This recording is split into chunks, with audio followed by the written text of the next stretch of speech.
ನಮಸ್ತೆ ಸ್ನೇಹಿತರೆ, ಇವತ್ತು ನಾವು ತೃತೀಯ BA ರಾಜ್ಯಶಾಸ್ತ್ರ ಸಾರ್ವಜನಿಕ ಆಡಳಿತ ಕೋರ್ಸ್ 4ರಲ್ಲಿ ಬರುವಂತಹ ಮುಖ್ಯವಾದ ಪ್ರಶ್ನೆಗಳು ಯಾವುದು ಅಂತ ನೋಡ್ತಾ ಹೋಗೋ. ಮೊದಲಿಗೆ ಬ್ಲಾಕ್ 1ರಲ್ಲಿ ಸಾರ್ವಜನಿಕ ಆಡಳಿತದ ಅರ್ಥ, ವ್ಯಾಖ್ಯೆ, ಸ್ವರೂಪ, ವ್ಯಾಪ್ತಿ, ಹಾಗೆ ಸಾರ್ವಜನಿಕ ಆಡಳಿತ ವಿಜ್ಞಾನವೇ ಅಥವಾ ಕಲೆಯೇ ಎನ್ನುವಂಥದ್ದು ಕೂಡ ಮುಖ್ಯವಾಗಿರುವಂತಹ ಪ್ರಶ್ನೆ. ಇನ್ನು ಸಾರ್ವಜನಿಕ ಆಡಳಿತದ ಪ್ರಾಮುಖ್ಯತೆ, ಮಹತ್ವ, ಸಾರ್ವಜನಿಕ ಆಡಳಿತ ಪ್ರಾಮುಖ್ಯತೆ, ಮಹತ್ವ, ಸಂಘಟನೆಯ ತತ್ವಗಳು, ವಿಕೇಂದ್ರೀಕರಣದ ಗುಣಗಳು ಮತ್ತು ಅವಗುಣಗಳು, ವೈಜ್ಞಾನಿಕ ನಿರ್ವಹಣಾ ಸಿದ್ಧಾಂತ, ಮುಖ್ಯ ಕಾರ್ಯನಿರ್ವಾಹಕ, ಪ್ರಕಾರಗಳು ಅಥವಾ ವಿಧಗಳು, ಪಾತ್ರ, ಕಾರ್ಯಗಳು ಮುಖ್ಯವಾಗಿರುವಂತಹ ಪ್ರಶ್ನೆ. ಅದರ ಪಾಯಿಂಟ್ಸ್ಗಳನ್ನು ನೋಡ್ತಾ ಹೋಗುವ. ಮೊದಲಿಗೆ ಸಾರ್ವಜನಿಕ ಆಡಳಿತದ ಅರ್ಥ ಮತ್ತು ವ್ಯಾಖ್ಯೆಗಳನ್ನು ತಿಳಿಸಿ ಅಂತ ಕೇಳಿದ್ದಾರೆ. ಅರ್ಥವನ್ನು ಕಲೀರಿ, ಹಾಗೆ ಅದರ ಜೊತೆಗೆ ವ್ಯಾಖ್ಯೆಯನ್ನು ತಿಳ್ಕೊಳ್ಳಿ. ಸಾರ್ವಜನಿಕ ಆಡಳಿತದ ಸ್ವರೂಪದ ಬಗ್ಗೆ ಕೂಡ ಓದ್ಕೊಳ್ಳಿ. ಸಾರ್ವಜನಿಕ ಆಡಳಿತದ ವ್ಯಾಪ್ತಿಯಲ್ಲಿ ನಾವು ನೋಡೋದಾದರೆ ಅವುಗಳಲ್ಲಿ ವ್ಯಾಪ್ತಿಯಲ್ಲಿ ಯೋಜನೆ, ವ್ಯವಸ್ಥೆ, ಸಿಬ್ಬಂದಿ ವರ್ಗ, ನಿರ್ದೇಶನ, ಸಂಯೋಜನೆ, ವರದಿ ಮಾಡುವುದು, ಹಯ, ವ್ಯಯ. ಸಾರ್ವಜನಿಕ ಆಡಳಿತ ವಿಜ್ಞಾನವೇ ಅಥವಾ ಕಲೆ ಎನ್ನುವಂಥದ್ದು ಪಾಯಿಂಟ್ಸ್ ಆಗಿ ಕೊಡಲಿಲ್ಲ, ನಾವು ಓದ್ಕೊಂಡು ಪಾಯಿಂಟ್ಸನ್ನು ಮಾಡಿಕೊಡ್ಬೇಕು. ಸಾರ್ವಜನಿಕ ಆಡಳಿತದ ಪ್ರಾಮುಖ್ಯತೆ ಮತ್ತು ಮಹತ್ವ, ಇದರಲ್ಲಿ ಕೂಡ ಹಾಗೆ ಪಾಯಿಂಟ್ಸ್ ಕೊಡಲಿಲ್ಲ, ನಾವು ಪಾಯಿಂಟ್ಸನ್ನು ಮಾಡಿಕೊಳ್ಬೇಕು. ಅದಕ್ಕಿಂತ ಮೊದಲು ಒಮ್ಮೆ ಹಳೆಯ ಪ್ರಶ್ನೆ ಪತ್ರಿಕೆಯನ್ನು ನೋಡಿಕೊಳ್ಳುವ. 2024ರ ಹಳೆಯ ಪ್ರಶ್ನೆ ಪತ್ರಿಕೆ ರಾಜ್ಯಶಾಸ್ತ್ರ ಕೋರ್ಸ್ 4, 5 ಅಂಕಕ್ಕೆ ಬಂದಿರುವಂತಹ ಪ್ರಶ್ನೆಗಳು. ಸಾರ್ವಜನಿಕ ಆಡಳಿತ ಅರ್ಥವನ್ನು ತಿಳಿಸಿ. ಖಾಸಗಿ ಆಡಳಿತದ ಕುರಿತು ಟಿಪ್ಪಣಿ ಬರೆಯಿರಿ. ನೇಮಕಾತಿಯ ವಿಧಗಳನ್ನು ತಿಳಿಸಿ. ನಿವೃತ್ತಿಯ ಸೌಲಭ್ಯಗಳನ್ನು ಪಟ್ಟಿ ಮಾಡಿ. ಅಯವ್ಯಯ ಮಹತ್ವವನ್ನು ತಿಳಿಸಿ. ಲೆಕ್ಕ ಪತ್ರ ನಿರ್ವಹಣೆ ಮತ್ತು ಲೆಕ್ಕ ಪರಿಶೋಧನೆಯ ಅರ್ಥವನ್ನು ತಿಳಿಸಿ. ಇನ್ನು 10 ಅಂಕದ ಪ್ರಶ್ನೆಗಳು. ಸಾರ್ವಜನಿಕ ಆಡಳಿತದ ಮಹತ್ವವನ್ನು ವಿವರಿಸಿ. ಏಕ ಆದೇಶ ತತ್ವವನ್ನು ಚರ್ಚಿಸಿ. ನಿಯೋಜಿತ ಶಾಸನಾಧಿಕಾರದ ಬೆಳವಣಿಗೆಗೆ ಕಾರಣಗಳನ್ನು ನೀಡಿ. ನೌಕರರಲ್ಲಿ ಮನೋಸ್ಥೈರ್ಯ ವೃದ್ಧಿಸುವ ಅಂಶಗಳನ್ನು ಪರಿಶೀಲಿಸಿ. ಉತ್ತಮ ಅಯವ್ಯಯವೊಂದರ ತತ್ವಗಳನ್ನು ತಿಳಿಸಿ. ಇನ್ನು 15 ಅಂಕದ ಪ್ರಶ್ನೆಗಳು. ವಿಭಾಗ ಸಿಯಲ್ಲಿ ಮುಖ್ಯ ಕಾರ್ಯನಿರ್ವಾಹಕರ ಪಾತ್ರ ಮತ್ತು ಕಾರ್ಯಗಳನ್ನು ವಿವರಿಸಿ. ಮಾನವ ಸಂಬಂಧಗಳ ಸಿದ್ಧಾಂತವನ್ನು ವಿಶ್ಲೇಷಿಸಿ. ನಿರ್ವಹಣೆಯ ಅರ್ಥ ಮತ್ತು ಕಾರ್ಯಗಳನ್ನು ಚರ್ಚಿಸಿ. ಆಡಳಿತದ ಮೇಲೆ ಜನತಾ ನಿಯಂತ್ರಣದ ಕ್ರಮವನ್ನು ಪರಿಶೀಲಿಸಿ.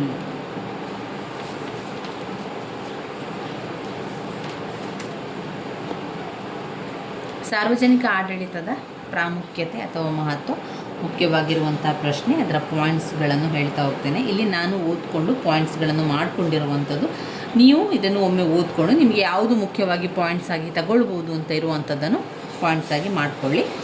ರಾಷ್ಟ್ರದ ಆರ್ಥಿಕ, ಸಾಮಾಜಿಕ, ಸಾಂಸ್ಕೃತಿಕ ಬದಲಾವಣೆಗೆ ಮಹತ್ತರ ಪಾತ್ರ ಬೀರುವ ಒಂದು ಬೃಹತ್ ಸಾಧನ ಎಂದು ಪರಿಗಣಿಸಲಾಗುತ್ತದೆ.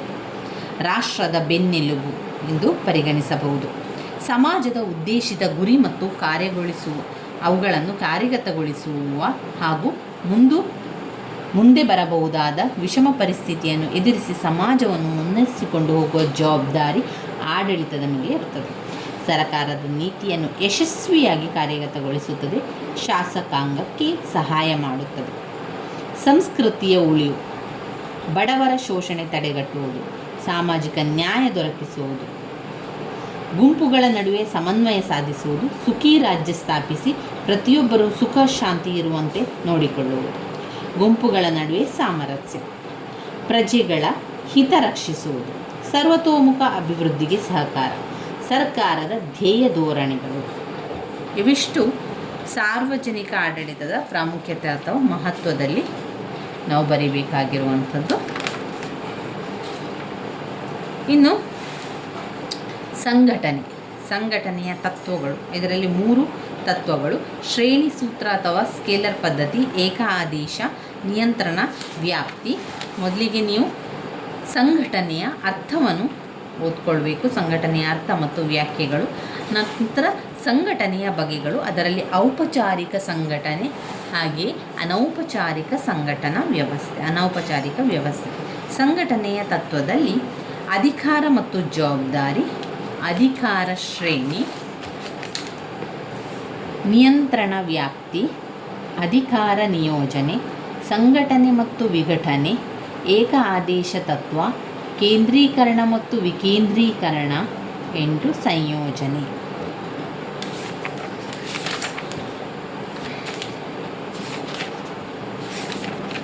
ಇನ್ನು ಘಟಕ 4 ಇದರಲ್ಲಿ ಕೇಂದ್ರೀಕರಣ, ವಿಕೇಂದ್ರೀಕರಣ, ಗುಣಗಳು ಮತ್ತು ಅವಗುಣಗಳ ಬಗ್ಗೆ ಇದೆ. ಕೇಂದ್ರೀಕರಣ ಮತ್ತು ವಿಕೇಂದ್ರೀಕರಣ.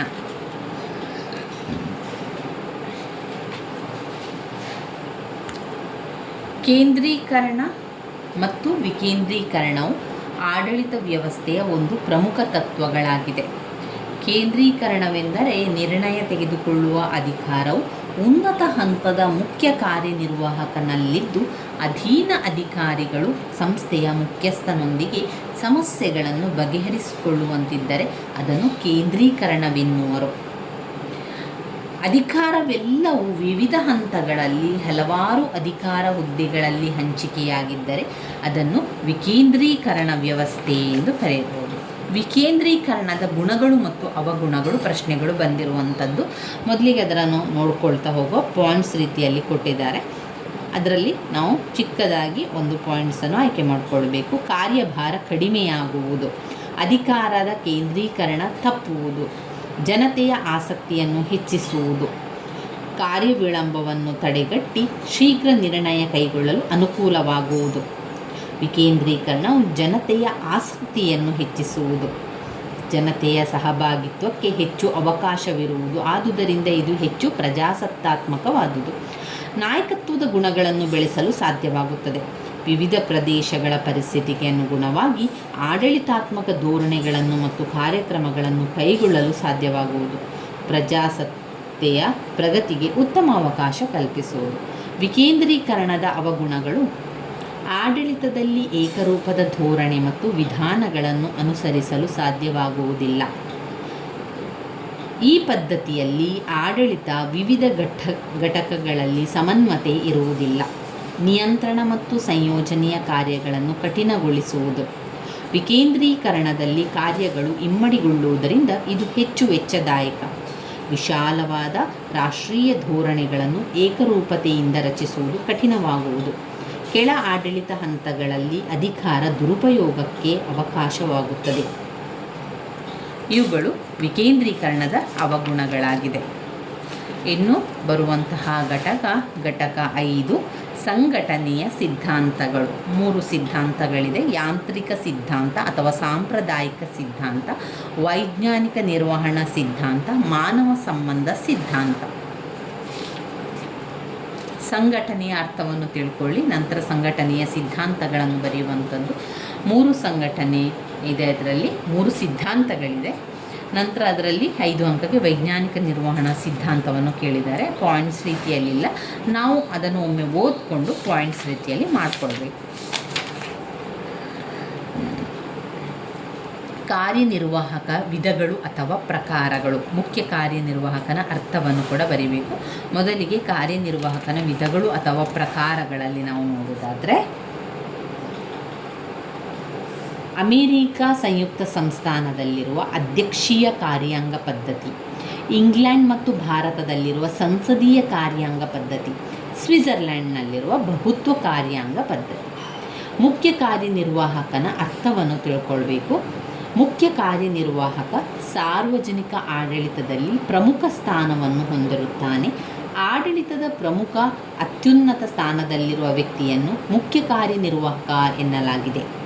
ಮುಖ್ಯ ಕಾರ್ಯನಿರ್ವಾಹಕನ ಪಾತ್ರ ಮತ್ತು ಕಾರ್ಯಗಳು: 1 ರಾಜಕೀಯ ಕಾರ್ಯಗಳು, 2 ಆಡಳಿತ ಕಾರ್ಯಗಳು. ಆಡಳಿತ ಕಾರ್ಯಗಳಲ್ಲಿ 1 ಆಡಳಿತ ನೀತಿಗಳನ್ನು ನಿರ್ಧರಿಸುವುದು, ಆದೇಶಗಳನ್ನು ಮತ್ತು ನಿರ್ದೇಶನಗಳನ್ನು ನೀಡುವುದು, ಆಡಳಿತ ಸಂಘಟನೆಯನ್ನು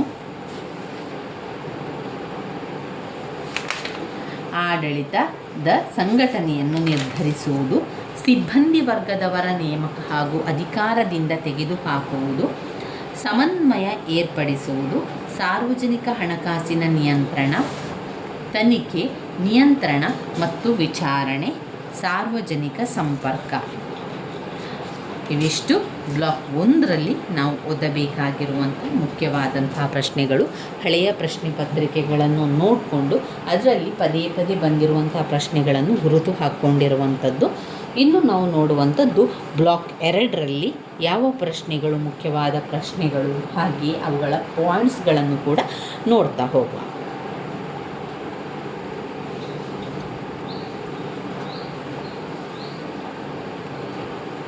ಕಾರ್ಯನಿರ್ವಾಹಕ ಸಲಹಾ ಮತ್ತು ಸಹಾಯಕ ವರ್ಗಗಳು, ಇಲಾಖೆಯ ಅರ್ಥ ಆಧಾರ ತತ್ವಗಳು, ಆಮೇಲೆ ಸಾರ್ವಜನಿಕ ನಿಗಮದ ಅರ್ಥ ಲಕ್ಷಣಗಳು, ಸಾರ್ವಜನಿಕ ನಿಗಮ ಅರ್ಥ ಲಕ್ಷಣಗಳು, ಆಮೇಲೆ ನಾಗರಿಕ ಸೇವೆ ಲಕ್ಷಣಗಳು ಮತ್ತು ಕಾರ್ಯಗಳು.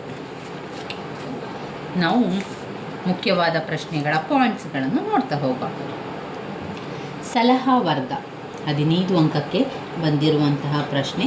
ಸಲಹಾ ವರ್ಗದಲ್ಲಿ ಅವುಗಳ ಅರ್ಥವನ್ನು ತಿಳ್ಕೊಂಡು ನಂತರ ಸಲಹಾ ವರ್ಗದ ಮುಖ್ಯ ಕಾರ್ಯಗಳನ್ನು ತಿಳ್ಕೊಳ್ಳುವ. ಮುಖ್ಯ ಕಾರ್ಯನಿರ್ವಾಹಕನಿಗೆ ಸರಿಯಾದ ಮಾಹಿತಿ ಸಾಕಷ್ಟು ದೊರಕುವಂತೆ ಮಾಡುವುದು, ಆಡಳಿತ ಸಮಸ್ಯೆಗಳನ್ನು ಪರಿಶೀಲಿಸಿ ಭವಿಷ್ಯದ ಕಾರ್ಯಕ್ರಮಗಳನ್ನು ರೂಪಿಸುವಂತೆ ಸಲಹೆ ನೀಡುವುದು, ಮುಖ್ಯ ಕಾರ್ಯನಿರ್ವಾಹಕನು ತ್ವರಿತ ಹಾಗೂ ತಪ್ಪು ತೀರ್ಮಾನಗಳನ್ನು ತೆಗೆದುಕೊಳ್ಳದಂತೆ ನೋಡಿಕೊಳ್ಳುವುದು, ಅವರಿಗೆ ಅನಾವಶ್ಯಕವಾದ ಜವಾಬ್ದಾರಿಯನ್ನು ವಹಿಸದಂತೆ ನೋಡಿಕೊಳ್ಳುವುದು, ಅವರು ಕಾಲ ವಿಳಂಬ ಮಾಡದಂತೆ ಅವರನ್ನು ರಕ್ಷಿಸುವುದು, ಮುಖ್ಯ ಕಾರ್ಯನಿರ್ವಾಹಕರು ನಿರ್ಧರಿಸಿದ ನೀತಿ ಮತ್ತು ಆದೇಶಗಳನ್ನು ಆತನ ಕೈಕೆಳಗಿನ ಅಧಿಕಾರ ವರ್ಗದವರು ಕಾರ್ಯಗತಗೊಳಿಸದಿದ್ದರೆ ಇಬ್ಬರಲ್ಲೂ ಸಮನ್ವಯ ಅಥವಾ ಹೊಂದಾಣಿಕೆ ಏರ್ಪಡಿಸುವುದು. ಫಿಫರ್ನರ್ ಅವರ ಸಲಹಾ ವರ್ಗದ ಕಾರ್ಯಗಳನ್ನು ಈ ರೀತಿ ವಿವರಿಸಿದ್ದಾರೆ. ಸಲಹೆ ಕೊಡುವುದು, ಕಲಿಸುವುದು ಮತ್ತು ಸಮಾಲೋಚನೆ ನಡೆಸುವುದು, ಸಮನ್ವಯ ಏರ್ಪಡಿಸುವುದು, ವಿಷಯ ಸಂಗ್ರಹಿಸುವುದು ಮತ್ತು ಸಂಶೋಧನೆ ನಡೆಸುವುದು, ಯೋಜನೆ ತಯಾರಿಸುವುದು, ಬೇರೆ ಸಂಘಟನೆಗಳೊಡನೆ ಸಂಪರ್ಕವಿಟ್ಟುಕೊಂಡು ಅಲ್ಲಿ ಹೇಗೆ ಕಾರ್ಯ ನಡೆಸುತ್ತಿದೆ ಎನ್ನುವುದು ತಿಳಿಯುವುದು, ನಿರ್ವಾಹಕ ವರ್ಗಕ್ಕೆ ತೊಂದರೆ ಕೊಡದಂತೆ ಸಹಾಯ ಒದಗಿಸುವುದು. ಕೆಲವು ಬಾರಿ ಕಾರ್ಯನಿರ್ವಾಹಕ ನಿಯೋಜಿಸಿದ ಅಧಿಕಾರವನ್ನು ಚಲಾಯಿಸುವುದು. ಒಟ್ಟಿನಲ್ಲಿ ಸಲಹಾ ವರ್ಗ ಅತ್ಯಗತ್ಯ. ಮುಖ್ಯ ಕಾರ್ಯನಿರ್ವಾಹಕ ನೆರವೇರಿಸಬೇಕಾದ ವಿಭಿನ್ನ ಕರ್ತವ್ಯಗಳನ್ನು ಸಲಹಾ ವರ್ಗವಿಲ್ಲದೆ ಸಾಧಿಸಲು ಸಾಧ್ಯವಿಲ್ಲ. ಆದುದರಿಂದಲೇ ಸಲಹಾ ವರ್ಗದ ಅಧಿಕಾರಿಗಳು ಹೆಚ್ಚು ದಕ್ಷತೆಯನ್ನು, ಜ್ಞಾನವನ್ನು, ಸಾಮರ್ಥ್ಯವನ್ನು ಹೊಂದಿರಬೇಕು. ಇವು ಉತ್ತಮ ಆಡಳಿತಕ್ಕೆ ಅತ್ಯಗತ್ಯ. ಸಲಹಾ ವರ್ಗದ ವಿಧಗಳು. ಫಿಫ್ನರ್ ಅವರು ಸಲಹಾ ವರ್ಗವನ್ನು 3 ವಿಧಗಳಾಗಿ ವಿಂಗಡಿಸಿದ್ದಾರೆ. ಸಾಮಾನ್ಯ ಸಲಹಾ ವರ್ಗ, ತಾಂತ್ರಿಕ ಸಲಹಾ ವರ್ಗ, ಸಹಾಯಕ ಸಲಹಾ ವರ್ಗ.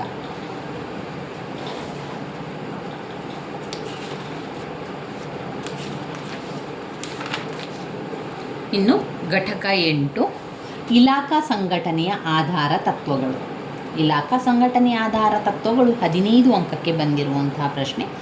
ಕಾರ್ಯ ಅಥವಾ ಉದ್ದೇಶ, ಕಾರ್ಯವಿಧಾನ, ಕಕ್ಷಿದಾರ ತತ್ವ, ಭೌಗೋಳಿಕ ತತ್ವ.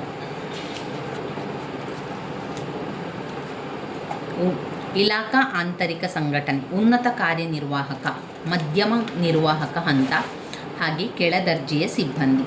ಇಲಾಖಾ ಸಂಘಟನೆಯ ಆಧಾರ ತತ್ವಗಳು: ಕಾರ್ಯ ಅಥವಾ ಉದ್ದೇಶ, ಕಾರ್ಯವಿಧಾನ ಅಥವಾ ವೃತ್ತಿ, ಕಕ್ಷಿದಾರರು ಅಥವಾ ಸಾಮಗ್ರಿ, ಪ್ರದೇಶ ಅಥವಾ ಭೌಗೋಳಿಕತೆ.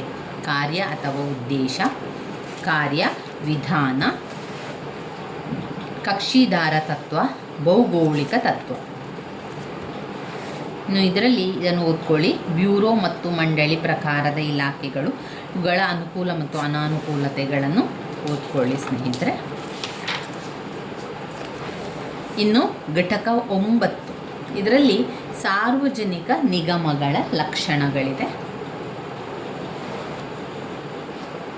ಸಾರ್ವಜನಿಕ ನಿಗಮಗಳ ಅರ್ಥಗಳನ್ನು ಓದ್ಕೊಳ್ಳಿ, ಕೊಟ್ಟಿರುವಂಥ ವ್ಯಾಖ್ಯೆಗಳನ್ನು ಕೂಡ ಓದ್ಕೊಳ್ಳಿ. ಸಾರ್ವಜನಿಕ ನಿಗಮದ ಲಕ್ಷಣಗಳು, ಅವರು ಪಾಯಿಂಟ್ಸ್, ದೊಡ್ಡ ದೊಡ್ಡ ಪಾಯಿಂಟ್ಸ್ಗಳನ್ನು ಕೊಟ್ಟಿದ್ದಾರೆ, ನಾವು ಅದನ್ನು ಚಿಕ್ಕದಾಗಿ ಹೇಳ್ತಾ ಹೋಗುವ. ನಿಗಮದ ಪ್ರಥಮ ಲಕ್ಷಣವೆಂದರೆ ನಿಗಮವನ್ನು ಕಾನೂನಿನ ದೃಷ್ಟಿಯಲ್ಲಿ ಒಂದು ವ್ಯಕ್ತಿ ಎಂದು ಪರಿಗಣಿಸಲಾಗಿರುತ್ತದೆ. ಎರಡನೆಯದಾಗಿ ನಿಗಮದ ಮತ್ತೊಂದು ಲಕ್ಷಣ, ನಿಗಮವೊಂದನ್ನು ರಚಿಸಬೇಕಾದರೆ ಕಾನೂನು ಮಾಡಿ ರಚಿಸಬೇಕಾಗುತ್ತದೆ.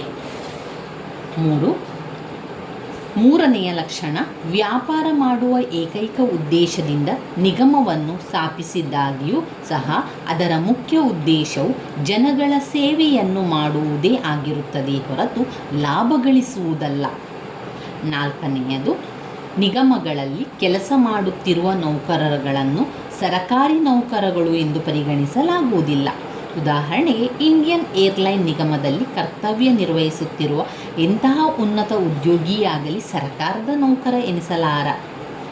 ಐದನೆಯದು, ನಿಗಮದ ಮತ್ತೊಂದು ಲಕ್ಷಣ, ನಿಗಮವನ್ನು ಯಾವ ಉದ್ದೇಶಕ್ಕೋಸ್ಕರ ಸ್ಥಾಪಿಸಲಾಗಿರುತ್ತದೆಯೋ ಅದೇ ಉದ್ದೇಶಕ್ಕೋಸ್ಕರ ನಿಗಮವು ಕಾರ್ಯನಿರ್ವಹಿಸಬೇಕು. ಆರನೆಯ ಪಾಯಿಂಟ್, ನಿಗಮ ಮತ್ತೊಂದು ಲಕ್ಷಣ, ನಿಗಮವು ಶಾಸಕಾಂಗದ ಹತೋಟಿಯಿಂದ ಬಹುಮಟ್ಟಿಗೆ ಸ್ವಾಯತ್ತತೆಯನ್ನು ಪಡೆದಿರುತ್ತದೆ. ಅಂದರೆ ನಿಗಮದ ಮೇಲೆ ಶಾಸಕಾಂಗಕ್ಕೆ ಹೆಚ್ಚಿನ ನಿಯಂತ್ರಣ ಇರದೆ ನಿಗಮವು ತನ್ನದೇ ಆದ ಸ್ವಾತಂತ್ರ್ಯವನ್ನು ಪಡೆದಿದ್ದು ಅದಕ್ಕನುಗುಣವಾಗಿ ಕಾರ್ಯನಿರ್ವಹಿಸುತ್ತದೆ. ಏಳನೆಯ ಪಾಯಿಂಟ್, ನಿಗಮಗಳು ಕಾರ್ಯಾಂಗದ ಹತೋಟಿಯಿಂದಲೂ ಸಾಕಷ್ಟು ಸ್ವಾತಂತ್ರ್ಯ ಅಥವಾ ಸ್ವಾಯತ್ತತೆಯನ್ನು ಪಡೆದಿರುತ್ತದೆ.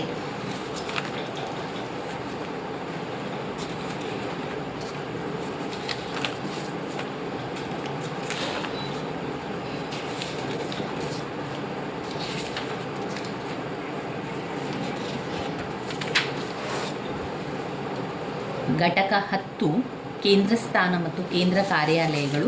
ಇದರಲ್ಲಿ ಓದುವಂತಹ ಮುಖ್ಯವಾದ ಪ್ರಶ್ನೆಗಳು ಯಾವುದಿದೆ ಅಂತ ನೋಡ್ಕೊಳ್ಳೋ ಇದರಲ್ಲಿ ಇಲ್ಲ. ಇನ್ನು ಘಟಕ 11ರಲ್ಲಿ ನಾಗರಿಕ ಸೇವಾ ವರ್ಗದ ಲಕ್ಷಣಗಳಿದೆ. ನಾಗರಿಕ ಸೇವಾ ವರ್ಗದ ಲಕ್ಷಣಗಳು 5 ಅಂಕಕ್ಕೆ ಬಂದಿದೆ ಅಂತ ಇಲ್ಲಿ ನಾನು ಗುರುತನ್ನು ಹಾಕ್ಕೊಂಡಿರುವಂಥದ್ದು. ನಾಗರಿಕ ಸೇವಾ ವರ್ಗದ ಲಕ್ಷಣಗಳು 5 ಅಂಕಕ್ಕೆ ಅಥವಾ 10 ಅಂಕಕ್ಕೆ ಬಂದಿರುವಂತಹ ಪ್ರಶ್ನೆ. ಪಾಯಿಂಟ್ಸ್ಗಳು: ವೃತ್ತಿನಿರತ ವರ್ಗ, ಕ್ರಮಬದ್ಧ ಶ್ರೇಣಿ ಪದ್ಧತಿ, ರಾಜಕೀಯ ತಾಟಸ್ಥ್ಯತೆ, ಅನಾಯಕತ್ವ, ನಿಷ್ಪಕ್ಷಪಾತತೆ, ಕಾನೂನಿನ ಆಧಾರ, ಸೇವಾ ಮನೋಭಾವ, ಸಾರ್ವಜನಿಕ ಹೊಣೆಗಾರಿಕೆ, ಹೆಚ್ಚುತ್ತಿರುವ ಅಧಿಕಾರ. ಇನ್ನು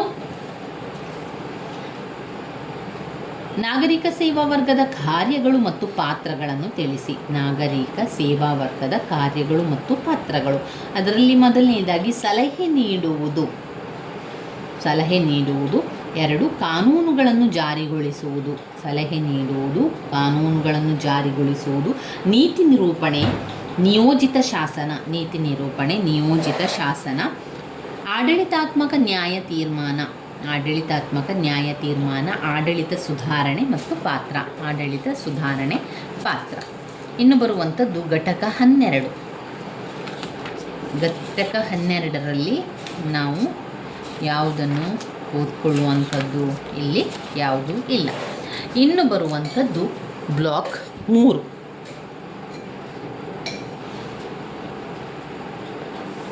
ಈಗಾಗಲೇ ಬ್ಲಾಕ್ 2ರಲ್ಲಿರುವಂತಹ ಮುಖ್ಯವಾದ ಪ್ರಶ್ನೆಗಳನ್ನು ನೋಡಿಕೊಂಡೆಯೋ, ಹಾಗೆಯೇ ಮುಖ್ಯವಾದ ಪ್ರಶ್ನೆಗಳ ಪಾಯಿಂಟ್ಸ್ಗಳನ್ನು ಕೂಡ ತಿಳ್ಕೊಂಡೆಯೋ. ಇನ್ನು ನಾವು ನೋಡಬೇಕಾಗಿರುವಂಥದ್ದು ಬ್ಲಾಕ್ 3ರಲ್ಲಿ ಯಾವ ಪ್ರಶ್ನೆಗಳು ಬಂದಿದೆ, ಯಾವುದನ್ನೆಲ್ಲ ಓದ್ಕೊಳ್ಳಿಕ್ಕಿದೆ ಎನ್ನುವಂಥದ್ದು. ಪ್ರತಿಯೊಂದು ಬ್ಲಾಕ್ ಕೂಡ ತುಂಬಾ ಮುಖ್ಯವಾಗಿರುವಂಥದ್ದು. ತುಂಬ ಜನ ಕೇಳ್ತಿದ್ದಂತಹ ಪ್ರಶ್ನೆ, ಯಾವ ಬ್ಲಾಕನ್ನು ನಾವು ಓದಿದರೆ ಸಾಕು ಅಥವಾ 2 ಬ್ಲಾಕ್ ಮಾತ್ರ ನಾವು ಓದಿದರೆ ಸಾಕಾ ಅಂತ. ಇಲ್ಲ, ಖಂಡಿತವಾಗಿಯೂ ಸಾಕಾಗೋದಿಲ್ಲ. ಅವರೇನು ಮಾಡ್ತಾರೆ, ಪ್ರಶ್ನೆಗಳನ್ನು 4 ಬ್ಲಾಕುಗಳಿಂದಲೂ ಕೂಡ ಆಯ್ಕೆ ಮಾಡಿ ಕೊಡ್ತಾರೆ. ಬ್ಲಾಕ್ 1ರಿಂದ 2 ಪ್ರಶ್ನೆಗಳು, ಬ್ಲಾಕ್ 2ರಿಂದ 2ರಿಂದ 3 ಪ್ರಶ್ನೆಗಳು, ಬ್ಲಾಕ್ 3ರಿಂದ ಪ್ರಶ್ನೆಗಳು, 4ರಿಂದ ಪ್ರಶ್ನೆಗಳು, ಹೀಗೆ ಎಲ್ಲ ಬ್ಲಾಕುಗಳಿಂದಲೂ ಕೂಡ ನಮಗೆ ಪ್ರಶ್ನೆಗಳು ಇರ್ತದೆ. ಆದ್ದರಿಂದ ನಾವು ಕೇವಲ 2 ಬ್ಲಾಕನ್ನು ಓದಿದರೆ ಸಾಕಾಗೋದಿಲ್ಲ.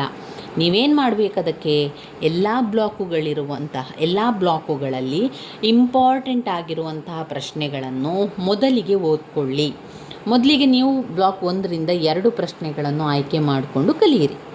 ನಂತರ ಬ್ಲಾಕ್ 2ರಿಂದ 2 ಪ್ರಶ್ನೆಗಳನ್ನು ಆಯ್ಕೆ ಮಾಡಿಕೊಂಡು ಕಲಿಯಿರಿ. ಹಾಗೆ 3, 4ರಿಂದಲೂ ಕೂಡ ಆಯ್ಕೆ ಮಾಡಿಕೊಂಡು ಯಾವ ಪ್ರಶ್ನೆಗಳು ಮುಖ್ಯವಾಗಿದೆ ಅಂತ ನೋಡಿಕೊಂಡು ನೀವು ಕಲಿತಾ ಹೋಗಿ. ನಂತರ ಉಳಿದಿರುವ ಪ್ರಶ್ನೆಗಳನ್ನು ಕೂಡ ನೋಡ್ತಾ ಹೋಗಿ. ಹಾಗೆ ಎಲ್ಲ ಬ್ಲಾಕುಗಳನ್ನು ಕೂಡ ನೀವು ಕವರ್ ಮಾಡಬೇಕು. ಈಗ ಬ್ಲಾಕ್ 3ರಲ್ಲಿ ಬಂದಿರುವಂಥ ಪ್ರಶ್ನೆಗಳನ್ನು ನೋಡ್ತಾ ಹೋಗೋಣ. ತರಬೇತಿಯ ಉದ್ದೇಶಗಳು, ವಿಧಗಳು, ಆಮೇಲೆ ಬಡ್ತಿಯನ್ನು ನಿರ್ಧರಿಸುವ ತತ್ವಗಳು, ಶಿಸ್ತು ಕ್ರಮದ ವಿಧಗಳು, ಸಾರ್ವಜನಿಕ ನೌಕರರ ಸಂಘಗಳು, ನಿರ್ವಹಣೆಯ ಸ್ವರೂಪ ಕಾರ್ಯಗಳು, ಬಲಾತ್ಕಾರ ಪೂರ್ಣ ಮತ್ತು ಬಲಾತ್ಕಾರ ರಹಿತ ಅಧಿಕಾರಗಳು, ನಿಯೋಜಿತ ಶಾಸನ, ಅರ್ಥ ಅದರ ಬೆಳವಣಿಗೆಗೆ ಕಾರಣಗಳು, ನಿಯೋಜಿತ ಶಾಸನದ ಗುಣಾವಗುಣಗಳು. ಮೊದಲನೇದಾಗಿ ತರಬೇತಿಯ ಅರ್ಥವನ್ನು ತಿಳ್ಕೊಳ್ಬೇಕು. ತರಬೇತಿಯ ಉದ್ದೇಶ, ಪಾತ್ರ, ತರಬೇತಿಯ ವಿಧಗಳು, ತರಬೇತಿಯ ವಿಧಾನಗಳನ್ನು ಕೂಡ ನೋಡ್ಕೊಳ್ಬೇಕು. ತರಬೇತಿಯ ಉದ್ದೇಶಗಳು ಮತ್ತು ಪಾತ್ರಗಳು 10 ಅಂಕಕ್ಕೆ ಬಂದಿರುವಂತಹ ಪ್ರಶ್ನೆ. ಅದರ ಪಾಯಿಂಟ್ಸ್ಗಳು: ತೃಪ್ತಿಕರವಾಗಿಯೂ ದಕ್ಷತೆಯಿಂದಲೂ ಇದೆ. ತೃಪ್ತಿಕರವಾಗಿಯೂ ದಕ್ಷತೆಯಿಂದಲೂ ನಿರ್ವಹಿಸಲು ಉದ್ಯೋಗಿಗಳು ತಮ್ಮ ಕರ್ತವ್ಯಗಳನ್ನು, ಈ ತರಬೇತಿಯ ಉದ್ದೇಶ ಮತ್ತು ಪಾತ್ರಗಳನ್ನು ನಾವು ನೋಡಿದರೆ, ಉದ್ಯೋಗಿಗಳು ತಮ್ಮ ಕರ್ತವ್ಯಗಳನ್ನು ತೃಪ್ತಿಕರವಾಗಿಯೂ ಹಾಗೂ ದಕ್ಷತೆಯಿಂದಲೂ ನಿರ್ವಹಿಸಲು ಅವರಲ್ಲಿ ಕಾರ್ಯಕುಶಲತೆಯನ್ನು ಬೆಳೆಸುವಂಥದ್ದು. 2, ಸಾರ್ವಜನಿಕ ಉದ್ಯೋಗಿಗಳು ಬದಲಾದ ಕಾರ್ಯವಿಧಾನಗಳಿಗೆ ಮತ್ತು ಪರಿಸ್ಥಿತಿಗಳಿಗೆ ಹೊಂದಿಕೊಳ್ಳುವಂತೆ ಮಾಡುವುದು. 3, ಉದ್ಯೋಗಿಯು ಯಾಂತ್ರಿಕವಾಗಿ ಕಾರ್ಯನಿರ್ವಹಿಸುವುದನ್ನು ತಪ್ಪಿಸಿ ಅವನ ದೃಷ್ಟಿಕೋನವನ್ನು ವಿಶಾಲಗೊಳಿಸುವುದು ಹಾಗೂ ಜವಾಬ್ದಾರಿಯನ್ನು ಹೊರಲು ತಯಾರು ಮಾಡುವುದು. 4, ನೌಕರನನ್ನು ಪ್ರಸಕ್ತ ಕಾರ್ಯನಿರ್ವಹಣೆಗೆ ಮಾತ್ರ ಹೊಂದಿಕೊಳ್ಳುವಂತೆ ಮಾಡದೆ ಆತನನ್ನು ಇನ್ನೂ ಹೆಚ್ಚಿನ ಕರ್ತವ್ಯ ಮತ್ತು ಜವಾಬ್ದಾರಿಯನ್ನು ಹೊರಲು ತಯಾರು ಮಾಡುವುದು. 5, ನೌಕರರಲ್ಲಿ ತಾನು ಸಾರ್ವಜನಿಕ ಸೇವಕನೇ ಹೊರತು ಯಜಮಾನನಲ್ಲ ಎಂಬ ಭಾವನೆ ಮೂಡುವಂತೆ ಮಾಡುವುದು. ಅಲ್ಲದೆ ನೌಕರ ಕಾರ್ಯಚೈತನ್ಯವನ್ನು ಹೆಚ್ಚಿಸುವುದು ತರಬೇತಿಯ ಮುಖ್ಯ ಉದ್ದೇಶಗಳಲ್ಲೊಂದಾಗಿದೆ. 7ನೇ ಪಾಯಿಂಟ್ ಗುರಿ ಧ್ಯೇಯಗಳ ಬಗ್ಗೆ ಇರುವಂಥದ್ದು. 8, ಅಗತ್ಯವಾದ ಜ್ಞಾನವನ್ನು ನೀಡುವುದು. 9, ಆಯಾ ಕ್ಷೇತ್ರಗಳಲ್ಲಿನ ಅಭಿವೃದ್ಧಿಯ ಬಗ್ಗೆ ಉದ್ಯೋಗಿಗಳಿಗೆ ತಿಳುವಳಿಕೆ ನೀಡುವುದು. ಆಯಾ ಕ್ಷೇತ್ರದಲ್ಲಿನ ಅಭಿವೃದ್ಧಿಯ ಬಗ್ಗೆ ಉದ್ಯೋಗಿಗಳಿಗೆ ತಿಳುವಳಿಕೆಯನ್ನು ನೀಡುವಂಥದ್ದು. 10, ಸಮುದಾಯ ಸೇವಾ ಮನೋಭಾವನೆಯನ್ನುಂಟು ಮಾಡುವುದು. ಸಮುದಾಯ ಸೇವಾ ಮನೋಭಾವನೆಯನ್ನುಂಟು ಮಾಡುವುದು. ಉದ್ಯೋಗಿಗಳಲ್ಲಿ ಏಕರೂಪತೆಯ ಮನೋಭಾವನೆಯನ್ನು ಮತ್ತು ಸಂಸ್ಥಾ ಬುದ್ಧಿಯನ್ನು ಬೆಳೆಸುವುದು. ಉದ್ಯೋಗಿಗಳಲ್ಲಿ ಏಕರೂಪತೆಯ ಮನೋಭಾವನೆಯನ್ನು ಮತ್ತು ಸಂಸ್ಥಾ ಬುದ್ಧಿಯನ್ನು ಬೆಳೆಸುವಂಥದ್ದು. ಇನ್ನು ತರಬೇತಿಯ ವಿಧಗಳನ್ನು ನೋಡಬೇಕು. ತರಬೇತಿಯ ವಿಧಗಳು 15 ಅಂಕಕ್ಕೆ ಕೇಳಿರುವಂತಹ ಪ್ರಶ್ನೆ. ಪಾಯಿಂಟ್ ನಂಬರ್ 1, ತರಬೇತಿಯ ವಿಧಗಳಲ್ಲಿ ಔಪಚಾರಿಕ ಮತ್ತು ಅನೌಪಚಾರಿಕ ತರಬೇತಿ. 2, ನೌಕರಿ ಪೂರ್ವ ತರಬೇತಿ, ನೌಕರಿ ಆರಂಭೋತ್ಸವದ ತರಬೇತಿ. 3, ಅಲ್ಪಾವಧಿ ಮತ್ತು ದೀರ್ಘಾವಧಿಯ ತರಬೇತಿ. 4, ಇಲಾಖಾ ಮತ್ತು ಕೇಂದ್ರೀಯ ತರಬೇತಿ. 5, ಪರಿಣಿತ ತರಬೇತಿ ಮತ್ತು ಹಿನ್ನೆಲೆ ತರಬೇತಿ. ಮೊದಲನೇದಾಗಿ ಅನೌಪಚಾರಿಕ ತರಬೇತಿ. 2,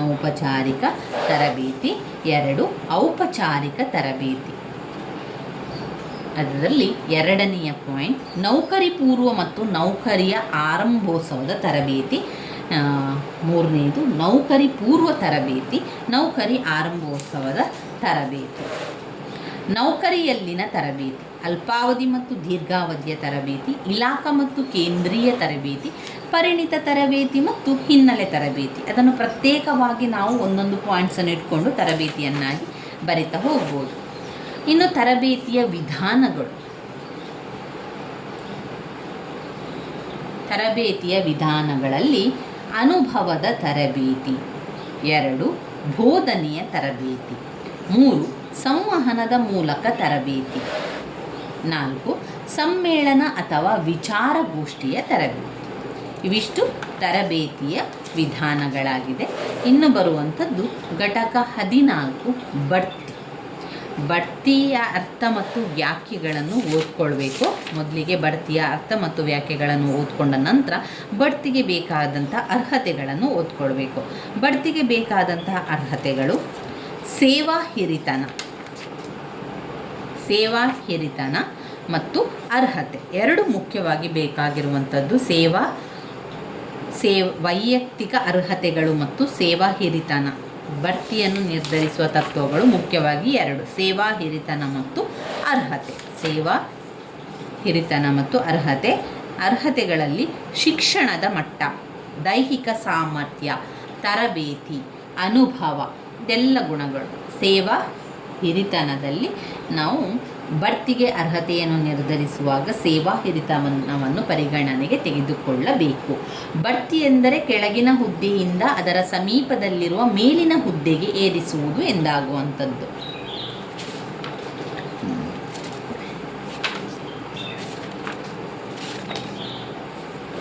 ಇದರಲ್ಲಿ ಇನ್ನು ಓದಬೇಕಾಗಿರುವಂತಹ ಪ್ರಶ್ನೆ, ನೌಕರರಲ್ಲಿ ಮನೋಸ್ಥೈರ್ಯವನ್ನು ವೃದ್ಧಿಸುವ ಅಂಶಗಳು, ಹಾಗೆ ಶಿಸ್ತಿನ ಕ್ರಮದ ವಿಧಗಳು. 10 ಅಂಕಕ್ಕೆ ಇಂಪಾರ್ಟೆಂಟ್ ಆಗಿರುವಂತಹ ಪ್ರಶ್ನೆಗಳು. ನೌಕರರಲ್ಲಿ ಮನೋಸ್ಥೈರ್ಯವನ್ನು ವೃದ್ಧಿಸುವ ಅಂಶಗಳು ಹಾಗೆ ಶಿಸ್ತಿನ ಕ್ರಮದ ವಿಧಗಳು. ಇದರಲ್ಲಿ 147 ಪುಟ ಸಂಖ್ಯೆಯಲ್ಲಿದೆ ನೋಡಿ, ಅದು ನೌಕರರಲ್ಲಿ ಮನೋಸ್ಥೈರ್ಯವನ್ನು ವೃದ್ಧಿಸುವ ಅಂಶಗಳು ಪಾಯಿಂಟ್ಸ್ಗಳಿದೆ. ಒಟ್ಟು 11 ಪಾಯಿಂಟ್ಸ್ಗಳಿದೆ. ಅದರಲ್ಲಿ ನೋಡ್ಕೊಳ್ತಾ ಹೋಗುವ. ನೌಕರರಲ್ಲಿ ಮನೋಸ್ಥೈರ್ಯವನ್ನು ವೃದ್ಧಿಸುವಂಥ ಅಂಶಗಳು: 1. ನೌಕರರ ಸಾಂಸಾರಿಕ ಸ್ಥಿತಿ ಉತ್ತಮವಾಗಿರಬೇಕು. ಉತ್ತಮ ಸೇವಾ ಸೌಲಭ್ಯಗಳು, ನಿರ್ವಹಿಸಬೇಕಾದ ಕಾರ್ಯದ ಬಗ್ಗೆ ಹಾಗೂ ಸಂಸ್ಥೆಯ ಉದ್ದೇಶದ ಬಗ್ಗೆ ತಿಳುವಳಿಕೆ. 4. ನೀತಿ ನಿರೂಪಣೆಯಲ್ಲಿ ನೌಕರರಿಗೆ ಅವಕಾಶ ನೀಡುವುದು. 5. ದಕ್ಷ ಕಾರ್ಯನಿರ್ವಹಣೆಗೆ ಮೆಚ್ಚುಗೆ. ಮೇಲಾಧಿಕಾರಿಗಳ ಪ್ರಾಮಾಣಿಕತೆ ಬಗ್ಗೆ ನಂಬಿಕೆ. 7. ಉತ್ತಮ ನಾಯಕತ್ವ. 8. ಉದ್ಯೋಗಿ ವರ್ಗ ಮತ್ತು ವ್ಯವಸ್ಥಾಪಕ ವರ್ಗದ ನಡುವಣ ಸಂಬಂಧ.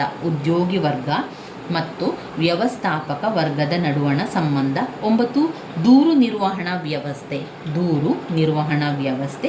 ವೃಂದ ಮನೋಭಾವ, ತಂಡ ಮನೋಭಾವ. 11. ರಾಜಕೀಯ ಹಸ್ತಕ್ಷೇಪ ಮಾಡದಿರುವುದು.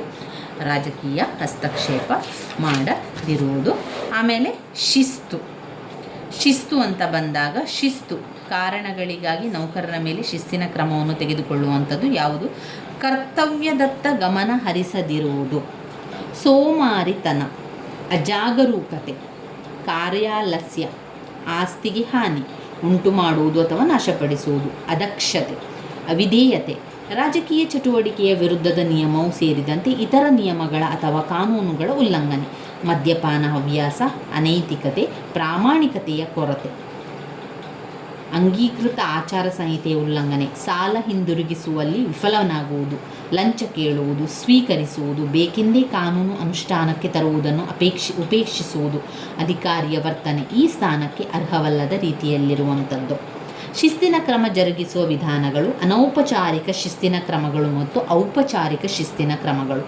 ಅನೌಪಚಾರಿಕ ಶಿಸ್ತಿನ ಕ್ರಮಗಳಲ್ಲಿ ಮೇಲ್ವಿಚಾರಣೆಯನ್ನು ಬಿಗಿಗೊಳಿಸುವುದು, ಕೆಲವು ಸೌಲಭ್ಯಗಳನ್ನು ತಡೆಹಿಡಿಯುವುದು ಅಥವಾ ಕಡಿಮೆ ಮಾಡುವುದು, ಅಧಿಕಾರಿಗಳಲ್ಲಿ ಕಡಿತ ಮಾಡುವುದು, ಕೆಳ ಹಂತದ ಕೆಲಸಗಳಿಗೆ ನಿಯೋಜಿಸುವುದು, ಜವಾಬ್ದಾರಿಯನ್ನು ಕಡಿಮೆ ಮಾಡುವುದು, ಸಂಬಂಧಪಟ್ಟ ವಿಷಯಗಳ ಬಗ್ಗೆ ಆತನೊಡನೆ ಸಮಾಲೋಚನೆ ನಡೆಸದಿರುವುದು ಅಥವಾ ಆತನು ಕೊಡುವ ಸೂಚನೆ ಅಥವಾ ಶಿಫಾರಸುಗಳನ್ನು ತಿರಸ್ಕರಿಸುವುದು.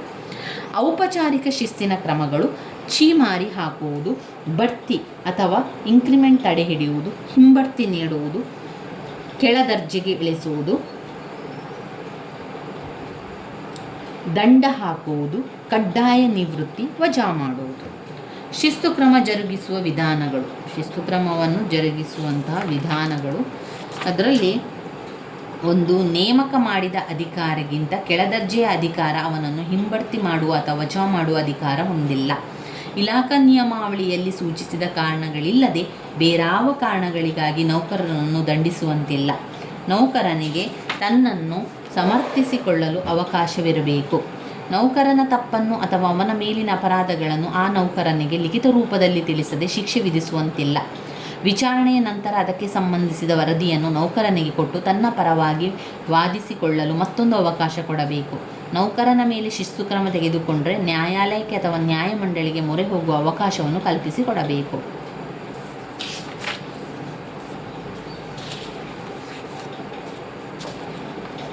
ಇನ್ನು ಬರುವಂಥ ಘಟಕ 16 ಸಾರ್ವಜನಿಕ ನೌಕರರ ಸಂಘಗಳು. ಸಾರ್ವಜನಿಕ ನೌಕರರ ಸಂಘಗಳ ಅರ್ಥಗಳನ್ನು ತಿಳ್ಕೊಳ್ಳಿ.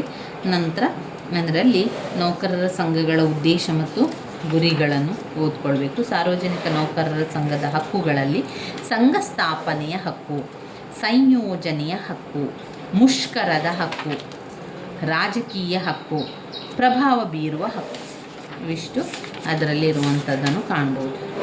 ಇನ್ನು ಘಟಕ 17 ನಿರ್ವಹಣೆಯ ಕಾರ್ಯಗಳು ಮತ್ತು ವ್ಯಾಪ್ತಿಗಳು, ಸ್ವರೂಪ ಮತ್ತು ಲಕ್ಷಣಗಳು, ಆಡಳಿತ ಕ್ರಮ ವಿಧಾನಗಳು, ಬಲಾತ್ಕಾರ ಪೂರ್ಣ ಮತ್ತು ಬಲಾತ್ಕಾರ ರಹಿತ ಕ್ರಮಗಳು ಅಥವಾ ಅಧಿಕಾರಗಳು.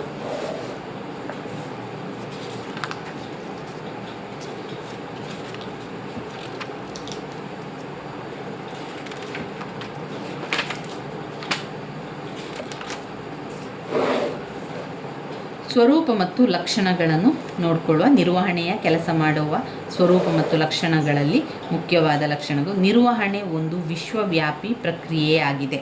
2, ನಿರ್ವಹಣೆ ಒಂದು ತಂಡದ ಕೆಲಸವಾಗಿದೆ. ನಿರ್ವಹಣೆ ಒಂದು ವೃತ್ತಿಯಾಗಿದೆ. ನಿರ್ವಹಣೆಯ ಗುರಿಗಳು: ಉತ್ಪಾದನೆ, ಮಿತವ್ಯಯ, ದಕ್ಷತೆ, ಜವಾಬ್ದಾರಿತನ ಮತ್ತು ಹೊಣೆಗಾರಿಕೆ ಆಗಿದೆ. ಆಡಳಿತ ಕ್ರಮಗಳು: ಬಲಾತ್ಕಾರ ಪೂರ್ಣ ಮತ್ತು ಬಲಾತ್ಕಾರ ರಹಿತ ಕ್ರಮಗಳು ಅಥವಾ ಅಧಿಕಾರಗಳು. ಇದರಲ್ಲಿ ವಿವಿಧ ಬಗೆಯ ಬಲಾತ್ಕಾರ ರಹಿತ ಕ್ರಮಗಳು ಅಥವಾ ಅಧಿಕಾರಗಳನ್ನು ನೋಡುವ ಪಾಯಿಂಟ್ಸ್ಗಳು. ಸಾರ್ವಜನಿಕ ನೀತಿ ಘೋಷಣೆ, ಇದು ವೆರಿ ಇಂಪಾರ್ಟೆಂಟ್ ಆಗಿರುವಂಥ ಪ್ರಶ್ನೆ ಸ್ನೇಹಿತರೆ. 15 ಅಂಕಕ್ಕೆ ಕೇಳುವಂತಹ ಪ್ರಶ್ನೆ. ಸಾರ್ವಜನಿಕ ನೀತಿ ಘೋಷಣೆ, ಕಾನೂನುಬದ್ಧ ಕರ್ತವ್ಯದ ಘೋಷಣೆ, ಸ್ವಯಂ ಪ್ರೇರಿತ ವಾಣಿಜ್ಯ ಪ್ರಮಾಣಗಳ ಬಳಕೆ, ಮಾದರಿ ಹಾಕಿಕೊಡುವುದು, ಶೈಕ್ಷಣಿಕ ಪ್ರಚಾರ, ಸಮ್ಮೇಳನಗಳು, ಪ್ರಯೋಗಾತ್ಮಕ ಪ್ರದರ್ಶನ, ಮಧ್ಯಸ್ಥಿಕೆ ಮತ್ತು ಸಂಧಾನ, ಪದಾರ್ಥಗಳನ್ನು ಕೊಳ್ಳುವ ಸಾಮರ್ಥ್ಯ, ಪ್ರತಿಕೂಲ ಪ್ರಚಾರ, ಅಳತೆಗೋಲು ಕಾಯ್ದೆ ಅಥವಾ ನಿರ್ದಿಷ್ಟ ಮಟ್ಟ ನಿಗದಿಪಡಿಸುವುದು. ಬಲಾತ್ಕಾರ ಪೂರ್ಣ ಕ್ರಮಗಳು: ಪರಿಶೀಲನೆ, ಪರವಾನಗಿ, ತನಿಖೆ, ನಿರ್ದೇಶನ. ಬಲಾತ್ಕಾರ ಪೂರ್ಣ ಕ್ರಮಗಳಲ್ಲಿ ಪರಿಶೀಲನೆ, ಪರವಾನಗಿ ನೀಡುವುದು, ತನಿಖಾಧಿಕಾರಿ ನಿರ್ದೇಶನ ನೀಡುವುದು.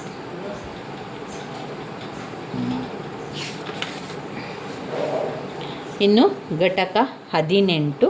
ಘಟಕ 18ರಲ್ಲಿ 10 ಅಂಕದ ಪ್ರಶ್ನೆ. ನಿಯೋಜಿತ ಶಾಸನ.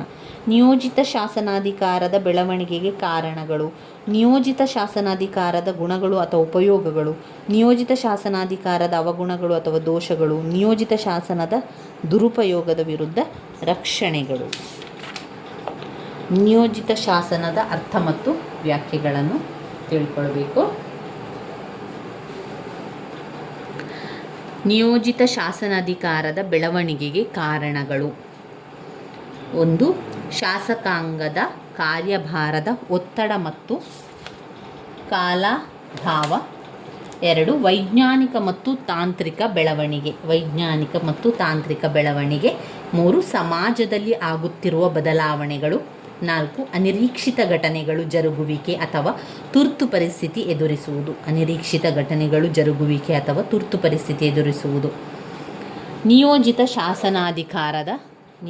ಶಾಸನಾಧಿಕಾರದ ಗುಣಗಳು: ಶಾಸಕಾಂಗದ ಸಮಯ ಉಳಿತಾಯ, ನಮ್ಯತೆ ಮತ್ತು ಸರಳತೆ, ಪರಿಣಿತ ಜ್ಞಾನದ ಬಳಕೆ, ಸಂಬಂಧಪಟ್ಟ ಹಿತಾಸಕ್ತಿಗಳೊಡನೆ ಸಮಾಲೋಚನೆ, ಅನಿರೀಕ್ಷಿತ ಬೆಳವಣಿಗೆಗಳನ್ನು ಎದುರಿಸಬಹುದು, ಹೆಚ್ಚು ಕಾರಾರುವಕ್ಕಾದ ನಿಯಮಗಳು. ನಿಯೋಜಿತ ಶಾಸನಾಧಿಕಾರದ ದೋಷಗಳು: ವ್ಯಕ್ತಿ ಸ್ವಾತಂತ್ರ್ಯಕ್ಕೆ ಧಕ್ಕೆ ಮತ್ತು ಪ್ರಜಾಪ್ರಭುತ್ವಕ್ಕೆ ವಿರೋಧವಾಗಿದೆ. ಅಪರಿಚಿತ ಅಧಿಕಾರದ ನಿಯೋಜನೆ, ಸಾರ್ವಜನಿಕ ಹಿತಾಸಕ್ತಿಗಳಿಗೆ ಧಕ್ಕೆ ಮತ್ತು ಅಧಿಕಾರದ ದುರುಪಯೋಗ, ಆಡಳಿತದಲ್ಲಿ ಅಸ್ಥಿರತೆ, ಪ್ರಜಾಸತ್ತಾತ್ಮಕ ತತ್ವಗಳ ಅಲಕ್ಷ್ಯ, ಸರಿಯಾದ ಪರಿಶೀಲನೆಯ ಅಭಾವ.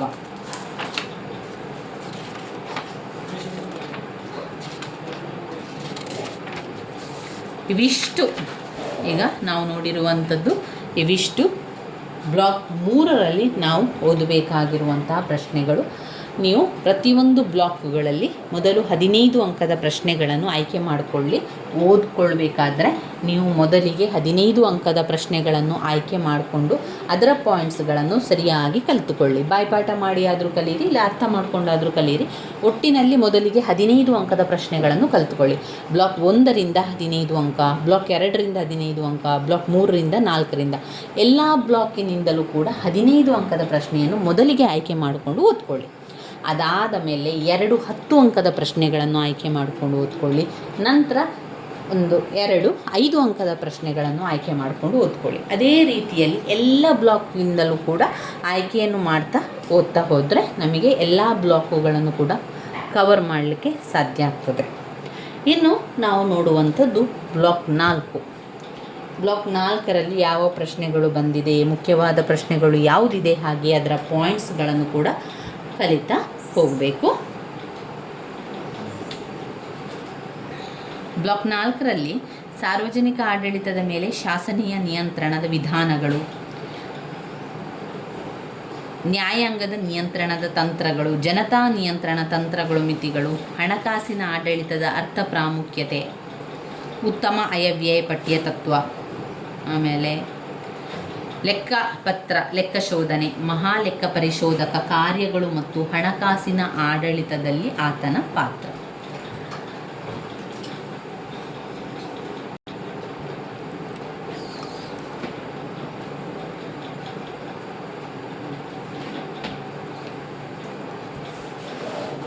ಸಾರ್ವಜನಿಕ ಆಡಳಿತದ ಮೇಲೆ ಶಾಸನೀಯ ನಿಯಂತ್ರಣ 10 ಅಂಕಕ್ಕೆ ಬಂದಿರುವಂತಹ ಪ್ರಶ್ನೆ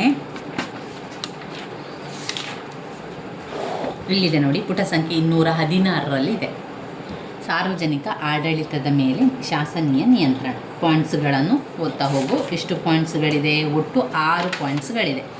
1 ಆಯವ್ಯಯ ನಿಯಂತ್ರಣ, ಆಯವ್ಯಯ ನಿಯಂತ್ರಣ. 2 ನಿಯೋಜನ ಶಾಸನ ಸಮಿತಿ, ನಿಯೋಜನ ಶಾಸನ ಸಮಿತಿ. 3 ಭಾಷಣ ಹಾಗೂ ಚರ್ಚೆಗಳು, ಭಾಷಣ ಹಾಗೂ ಚರ್ಚೆಗಳು. 4 ಪ್ರಶ್ನೋತ್ತರ ವೇಳೆ, 4 ಪ್ರಶ್ನೋತ್ತರ ವೇಳೆ. 5 ಆಶ್ವಾಸನ ಸಮಿತಿ, 5 ಆಶ್ವಾಸನ ಸಮಿತಿ. 6 ಲೆಕ್ಕ ಶೋಧನೆ, 6 ಲೆಕ್ಕ ಶೋಧನೆ. ಅದಾದ ಮೇಲೆ ಆಡಳಿತದ ಮೇಲೆ ಕಾರ್ಯಾಂಗದ ನಿಯಂತ್ರಣ. ಆಡಳಿತದ ಮೇಲೆ ಕಾರ್ಯಾಂಗ ನಿಯಂತ್ರಣದಲ್ಲಿ ಆಯವ್ಯಯ ನಿಯಂತ್ರಣ. 2 ರಾಜಕೀಯ ನಿರ್ದೇಶನ. 3 ಸ್ಥಾನ ಭರ್ತಿ ವಿಧಾನ, ನಿಯೋಜಿತ ಶಾಸನಾಧಿಕಾರ. ಘಟಕ 20 ನ್ಯಾಯಾಂಗ ನಿಯಂತ್ರಣದ ಮಿತಿಗಳು, ನ್ಯಾಯಾಂಗ ನಿಯಂತ್ರಣದ ಮಿತಿಗಳು ಮತ್ತು ಜನತಾ ನಿಯಂತ್ರಣದ ಮಿತಿಗಳು. ನ್ಯಾಯಾಂಗ ನಿಯಂತ್ರಣದ ಸಾಧನಗಳು 5 ಅಂಕಕ್ಕೆ ಬಂದಿರುವಂತಹ ಪ್ರಶ್ನೆ. 1 ಬಂದಿ ಪ್ರತ್ಯಕ್ಷೀಕರಣ, 2 ಪರಮಾದೇಶ, 3 ಪ್ರತಿಬಂಧಕಾಜ್ಞೆ, 4 ತಡೆಯಾಜ್ಞೆ, 5 ಸರ್ಶಿಯೋರರಿ, 6 ಕೋವರಂಟೋ, 7 ನಷ್ಟ ಪರಿಹಾರಕ್ಕಾಗಿ ಮೊಕದ್ದಮೆ. ನ್ಯಾಯಾಂಗ ನಿಯಂತ್ರಣದ ಮಿತಿಗಳು. ನ್ಯಾಯಾಂಗ ನಿಯಂತ್ರಣದ ಮಿತಿಗಳೇನು? ಆಡಳಿತದ ಎಲ್ಲ ಕ್ರಮಗಳು ನ್ಯಾಯಾಂಗದ ನಿಯಂತ್ರಣಕ್ಕೆ ಒಳಪಡುವುದಿಲ್ಲ, ಏಕೆಂದರೆ ಕೆಲವು ಕಾನೂನುಗಳನ್ನು ಶಾಸಕಾಂಗವೇ ನ್ಯಾಯಾಲಯದ ವ್ಯಾಪ್ತಿಯಿಂದ ಹೊರಪಡಿಸಿದೆ. 2 ನ್ಯಾಯಾಂಗವು ಆಡಳಿತ ಕ್ರಮದ ವಿರುದ್ಧ ದೂರು ಬಂದಾಗ ಮಾತ್ರವೇ ಕ್ರಮ ಕೈಗೊಳ್ಳುತ್ತದೆ, ದೂರು ಬರದೇ ಇದ್ದಾಗ ಯಾವುದೇ ಕ್ರಮ ಕೈಗೊಳ್ಳುವಂತಿಲ್ಲ. 3 ನ್ಯಾಯಾಂಗದ ಕಾರ್ಯವಿಧಾನವು ಅತ್ಯಂತ ಕಠಿಣವೂ ನಿಧಾನಗತಿಯದ್ದು ಆಗಿರುತ್ತದೆ. ಹಲವಾರು ವಿವಾದಗಳು ದೀರ್ಘಕಾಲದವರೆಗೆ ತೀರ್ಮಾನವಾಗುವುದೇ ಇಲ್ಲ. ಈ ರೀತಿಯಿಂದ ನ್ಯಾಯಾಂಗದ ನಿಯಂತ್ರಣಾಧಿಕಾರವು ತನ್ನ ಮಹತ್ವವನ್ನು ಕಳೆದುಕೊಳ್ಳುತ್ತದೆ. 4 ನ್ಯಾಯಾಂಗದ ವೆಚ್ಚವು ಅತ್ಯಧಿಕವಾಗಿರುತ್ತದೆ. ಸಾಮಾನ್ಯ ಜನರಿಗೆ ನಿಲುಕದ ವೆಚ್ಚ ತಗಲುವುದರಿಂದ ನ್ಯಾಯಾಂಗದ ಉಪಯೋಗ ಅಷ್ಟೊಂದು ಪರಿಣಾಮಕಾರಿಯಾಗದು.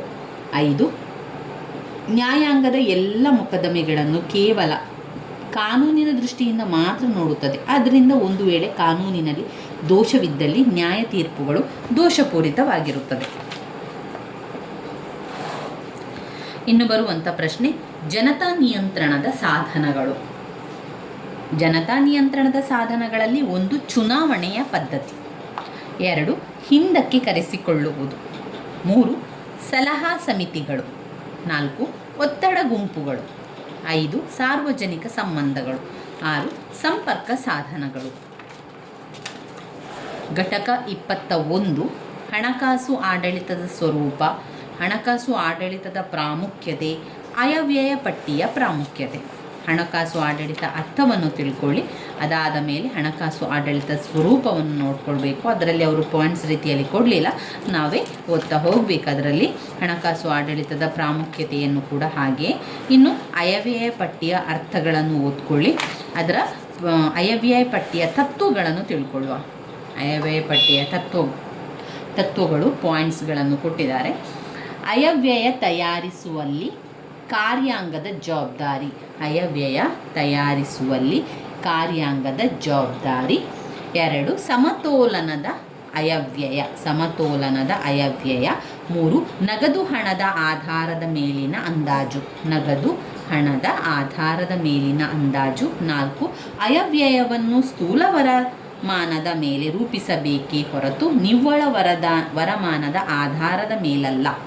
ಅಯವ್ಯಯವನ್ನು ಸ್ಥೂಲ ವರಮಾನದ ಮೇಲೆ ರೂಪಿಸಬೇಕು ಹೊರತು ನಿವ್ವಳ ವರಮಾನದ ಆಧಾರದ ಮೇಲಲ್ಲ. 5 ಅಂದಾಜಿನ ಸ್ಪಷ್ಟತೆ ಅಥವಾ ನಿಖರವಾದ ಅಂದಾಜು, ಅಂದಾಜಿನ ಸ್ಪಷ್ಟತೆ ಅಥವಾ ನಿಖರವಾದ ಅಂದಾಜು. 6 ವಾರ್ಷಿಕ ಆಧಾರದ ಮೇಲೆ ರೂಪಿಸಬೇಕು, ವಾರ್ಷಿಕ ಆಧಾರದ ಮೇಲೆ ರೂಪಿಸಬೇಕು. 7 ವ್ಯಪಗತ ಸೂತ್ರ, ವ್ಯಪಗತ ಸೂತ್ರ. 8 ಏಕರೂಪದ ಅಯವ್ಯಯ, ಏಕರೂಪದ ಅಯವ್ಯಯ. ಇನ್ನು ಬರುವಂಥದ್ದು ಘಟಕ 22. ಘಟಕ 22ರಲ್ಲಿ ಯಾವ ಪ್ರಶ್ನೆಗಳು ಇಲ್ಲ. ಘಟಕ 23ರಲ್ಲಿ ಯಾವುದನ್ನು ಓದ್ಕೊಳ್ಳಿಕ್ಕಿದೆ, ಘಟಕ 23ರಲ್ಲೂ ಕೂಡ ಇಲ್ಲ. ಇನ್ನು ಬರುವಂಥದ್ದು ಘಟಕ 24 ಮಹಾಲೆಕ್ಕ ಪರಿಶೋಧಕರ ಕಾರ್ಯಗಳನ್ನು ಓದ್ಕೊಳ್ಳಿಕ್ಕಿದೆ. ಮುಖ್ಯವಾಗಿರುವಂಥ ಒಂದು ಪ್ರಶ್ನೆ ಅದು, ಲೆಕ್ಕಾಚಾರ ಅಥವಾ ಲೆಕ್ಕವಿಡುವ ಕಾರ್ಯಗಳು.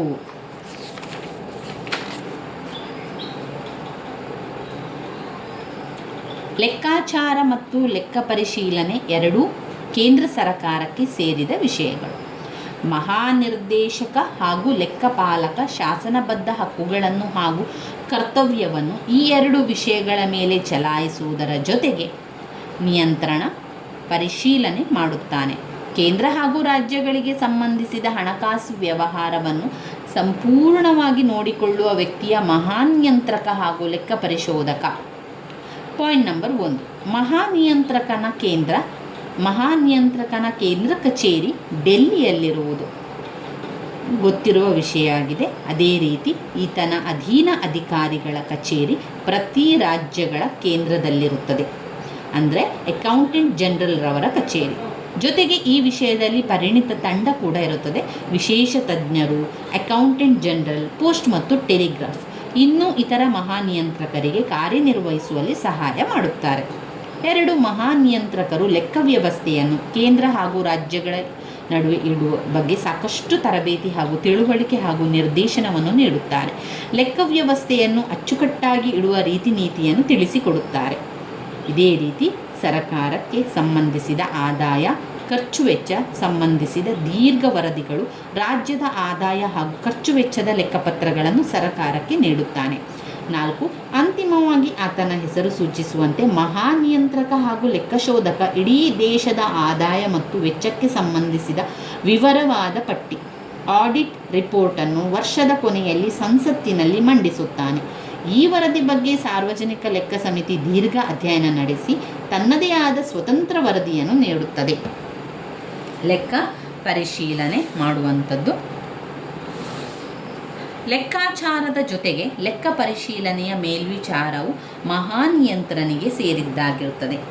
ಲೆಕ್ಕ ಪರಿಶೀಲನೆಯ ಮೇಲ್ವಿಚಾರಕನಾಗಿ ಇಡೀ ಭಾರತದ ಹಾಗೂ ಕೋರಿಕೆಯ ಮೇರೆಗೆ ರಾಜ್ಯಗಳ ಹಣಕಾಸು ಕೂಡ ಆತನ ಪರಿಶೀಲನೆಗೆ ಒಳಪಡುತ್ತದೆ. ಈತ ಖಾತ್ರಿ ಮಾಡಿಕೊಳ್ಳಬೇಕಾದ ವಿಷಯ ಲೆಕ್ಕದಲ್ಲಿ ತೋರಿಸಿರುವ ಹಣ ನಿಯಮಾವಳಿಗೆ ಅನುಗುಣವಾಗಿ ಹಂಚಲಾಗಿದೆಯೇ ಹಾಗೂ ಯಾವ ಉದ್ದೇಶ ತಿಳಿಸಿದ್ದರೂ ಅದಕ್ಕೆ ಅನುಗುಣವಾಗಿದೆಯೇ ಎಂಬುದು. 2ನೇದಾಗಿ ಮಹಾನಿಯಂತ್ರಕನ ಮತ್ತೊಂದು ಕಾರ್ಯವೆಂದರೆ ಕೇಂದ್ರ ಹಾಗೂ ರಾಜ್ಯಗಳು ಮಾಡಿರುವ ಋಣ, ಇಟ್ಟಿರುವ ಹಣ, ಸಾಲ ತೀರಿಸಿರುವುದು ಇತ್ಯಾದಿ ವ್ಯಾಪಾರ, ಉತ್ಪಾದನೆ ಹಾಗೂ ಆದ್ದರಿಂದ ಬಂದ ಲಾಭ, ನಷ್ಟ ಮುಂತಾದವುಗಳ ಬಗ್ಗೆ ರಾಜ್ಯಗಳ ಹಾಗೂ ಕೇಂದ್ರದ ಸ್ಥಿತಿಗತಿಯನ್ನು ಅಭ್ಯಾಸ ಹಾಗೂ ಪರಿಶೀಲನೆ ಮಾಡುವುದು. ಮೂರನೇದಾಗಿ ಲೆಕ್ಕ ಪರಿಶೀಲನೆ ಕುರಿತಂತೆ ರಾಜ್ಯಗಳಿಗೆ ಏನಾದರೂ ಈ ಅಧಿಕಾರಿಗಳ ಸೇವೆ ಬೇಕಿದ್ದಲ್ಲಿ ಅಗತ್ಯವಾಗಿ ಒದಗಿಸಿಕೊಡುವುದು. ಹಣಕಾಸಿನ ವರದಿಯನ್ನು ತಯಾರು ಮಾಡುವುದು ಈತನ ಕಾರ್ಯವಾಗಿರುತ್ತದೆ. ಲೆಕ್ಕ ತಪಾಸಣೆಯಾದ ನಂತರ ಸಂಬಂಧಪಟ್ಟ ಲೆಕ್ಕ ವ್ಯವಹಾರಗಳನ್ನು ಕುರಿತಂತೆ ವರದಿ ತಯಾರಿಸುವುದು. ಈ ರೀತಿ ಹೊರಬೀಳುವ ಲೆಕ್ಕ ವರದಿ ಅಥವಾ ಆಡಿಟ್ ವರದಿಯಲ್ಲಿ ಲೆಕ್ಕಾಧಿಕಾರಿಗಳ ಟೀಕೆ, ತಪ್ಪು ಒಪ್ಪುಗಳ ಬಗ್ಗೆ ಹೇಳಿಕೆ, ಹಣಕಾಸಿನ ವಹಿವಾಟು ಕ್ರಮಬದ್ಧತೆಗೆ ವಿರೋಧವಾಗಿರುವುದು, ಅಯವ್ಯಯದಲ್ಲಿ ಹೆಚ್ಚಿನ ಹಣ ಕೇಳಿರುವುದು, ಅಧಿಕೃತ ಹಾಗೂ ಅಂಗೀಕಾರವಿಲ್ಲದೆ ಪಡೆದಿರುವ ಹಣ ಹಾಗೂ ವೆಚ್ಚ ಮಾಡಿರುವುದು, ಹಣದ ದುರ್ಬಳಕೆ ಇದನ್ನು ಕುರಿತಂತೆ ಮಾಡುವಂತಹ ಲೆಕ್ಕ ತಪಾಸಣೆ ಇವರಿಗೆ ಸೇರಿತು. ಈ ರೀತಿ ವ್ಯವಹಾರಗಳು ಹಣಕಾಸು ಆಡಳಿತದಲ್ಲಿ ಕಂಡುಬಂದಲ್ಲಿ ಕೇಂದ್ರಕ್ಕೆ ಸಂಬಂಧಿಸಿರುವುದಾದರೆ ರಾಷ್ಟ್ರಪತಿಯವರಿಗೂ, ರಾಜ್ಯಗಳಿಗೆ ಸಂಬಂಧಿಸಿದಾದರೆ ರಾಜ್ಯಪಾಲರಿಗೂ ಕಳುಹಿಸಿಕೊಡಬೇಕಾಗುತ್ತದೆ. ಈ ರೀತಿಯಾಗಿ ಬಂದ ವರದಿಗಳನ್ನು ಸಾರ್ವಜನಿಕ ಲೆಕ್ಕ ಸಮಿತಿಗೆ ಒಪ್ಪಿಸಲಾಗುತ್ತದೆ. ಇವಿಷ್ಟು ಲೆಕ್ಕ ಪರಿಶೀಲನೆಯಲ್ಲಿ ಬರುವಂಥ ವಿಚಾರ ಆಗ್ತದೆ. ಈ ಎಲ್ಲ ಪಾಯಿಂಟ್ಸ್ಗಳು ಕೂಡ ಬ್ಲಾಕ್ 4ರಲ್ಲಿ ನೀವು ಓದಬೇಕಾಗಿರುವಂಥದ್ದು. ಒಟ್ಟಿನಲ್ಲಿ ನಾವು ತೃತೀಯ BA ರಾಜ್ಯಶಾಸ್ತ್ರ ಸಾರ್ವಜನಿಕ ಆಡಳಿತದಲ್ಲಿ ಬಂದಿರುವಂತಹ ಮುಖ್ಯವಾದಂತಹ ಪ್ರಶ್ನೆಗಳ ಪಾಯಿಂಟ್ಸ್ಗಳನ್ನು ತಿಳ್ಕೊಂಡೆವು. ಮುಂದಿನ ವಿಡಿಯೋಗಳಲ್ಲಿ ಈ ಮುಖ್ಯವಾದ ಪ್ರಶ್ನೆಗಳ ವಿವರಣೆಯನ್ನು ಕೂಡ ತಿಳ್ಕೊಳ್ಳುವ ಸ್ನೇಹಿತರೆ. ನನ್ನ ವಿಡಿಯೋಸ್ ಎಲ್ಲ ನಿಮಗೆ ಇಷ್ಟ ಆಗ್ತಾ ಇದ್ದರೆ ಲೈಕ್ ಕೊಡಿ, ಶೇರ್ ಮಾಡಿ, ಸಬ್ಸ್ಕ್ರೈಬ್ ಮಾಡಲಿಕ್ಕೆ ಮರಿಬೇಡಿ. ಧನ್ಯವಾದಗಳು.